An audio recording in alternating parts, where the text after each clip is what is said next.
Hi everyone, this is Athena from Courage Coaching. Thank you so much for stopping by today.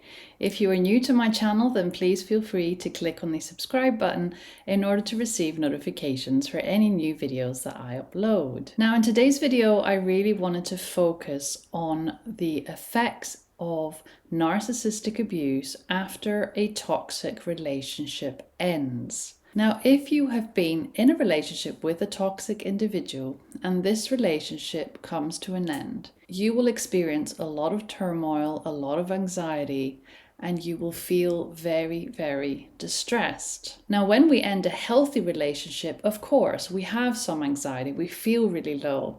We feel a lot of grief because we may have invested many, many years in this relationship. And of course, when this isn't what we thought it would be and it doesn't end well, we are, of course, left feeling really, really low. But when we've been in a toxic relationship, especially with a narcissist, we will have symptoms of trauma.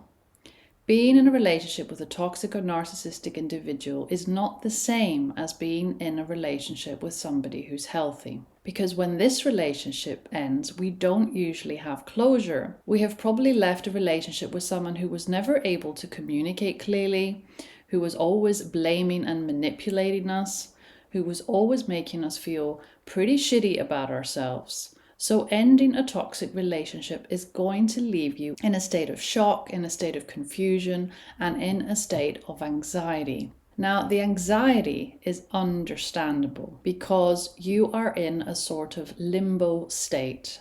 You don't understand what happened. You don't know why this breakup happened as suddenly as it did, because in most cases, the toxic person or the narcissist may discard you at a time where you least expected this. However, you may have also been the one that ended this relationship because you knew that it was breaking you, because you knew that this person was being abusive, was blaming you, was gaslighting you, and was constantly hurting you. Now, anxiety attacks after this type of breakup will hit you really hard, and your mind will spiral out of control. When you break up with somebody who was toxic, the anxiety, unfortunately, will be even more intense. And if you are somebody who's especially sensitive because of your own history of trauma, because maybe you had abandonment from your childhood, maybe you are somebody who was anxiously attached, all of these things will resurface when this relationship ends, and they will make your anxiety a lot worse. When you end a relationship with such a person, there is emotional shock. There is confusion, and maybe the person that you were with constantly told you that you are never going to be able to live without them. Maybe they drilled this into your head every day.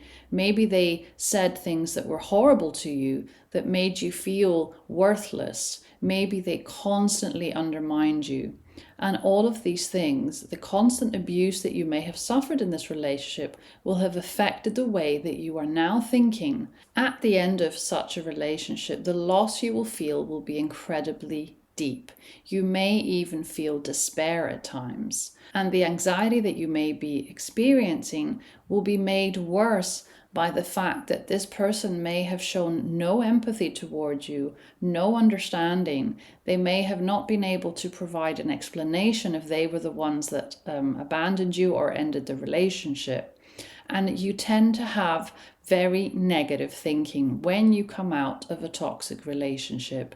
You will constantly be overthinking, ruminating, catastrophizing, worrying that you will never be better again, that you will never find anyone that's suitable for you, that you will be alone forever. All of these really, really negative thoughts will be going around your head, which will make your anxiety worse. And usually when we are in a toxic relationship, we are in most cases codependent, we have our own traumas, so you will have layers and layers of trauma being triggered. And that is why you will be finding it very hard to cope with your anxiety symptoms. You will feel very destabilized. You will feel very alone, very lonely, very isolated. It may be that you are talking about this with your friends and they don't really understand why it's so hard for you. They will just see somebody that was toxic and they will think you're better off. But you will take a while to get to that place. You will romanticize the person that you were with. You will try and think of the positives. But actually, this is just your way of trying to cope with the loss, to cope with the grief.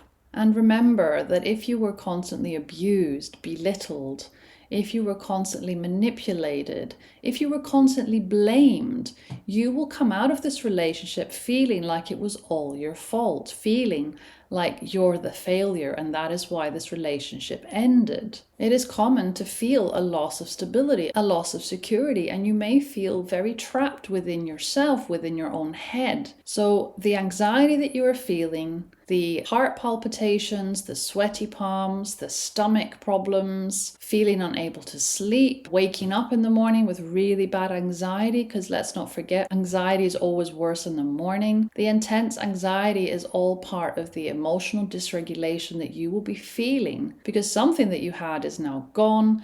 You are in a period of grief. You are in the period of trying to understand what happened, trying to understand your part in this relationship and why you were in such a relationship, why you chose this partner. All of these things will come up. The anxiety, of course, is going to be difficult, but you can get through this. You will be able to manage it. You will have a couple of days that are really tough, but remember, there's ways of dealing with the anxiety. Get out of the house, go for a walk, go for a run when the anxiety is really bad. It may feel impossible to do, but exercise is the best thing for when you feel anxious. Try and spend time in nature.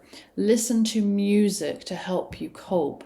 There are certain frequencies in music that can really, really help calm down your nervous system and bring you back into a parasympathetic state. It is very important to do all of the things that you can think of to soothe yourself, to calm yourself. Try and do yoga, try and eat better. Try and reach out to family and friends that you know are uplifting or that can distract you or that can just be with you when you're having a really bad day. Please know that it isn't the end. You aren't going to feel like this forever. Anxiety is a very uncomfortable emotion. Some people find it a lot worse than feeling low or feeling depressed, because it affects your body physically, because you find it hard to eat, because you have stomach problems and heart palpitations, because you may even experience panic attacks, which are terrifying.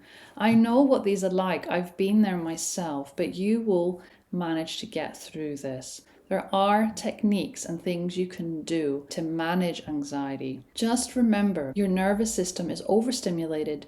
You are grieving. You are scared. You need support, and you need to look after yourself as best as you can. Avoid alcohol, avoid too much caffeine, avoid too much fatty food and sugary food. Try and look after yourself as best as you can. So you need to practice even more self-care. You need to be even kinder and even gentler to yourself. Please remember, this isn't a normal breakup. This is a lot more, and you really, really need the support. So reach out. Even if you need professional support, reach out to somebody that can help you. You are not alone in this. There are many people that have experienced this, and I'm sure you will find in the comments on this channel more people sharing their story. So connect with them if you feel like that might be a good thing. Thank you so much for listening and for watching today, and I will see you very, very soon in my next video. Take care, everyone. Bye-bye.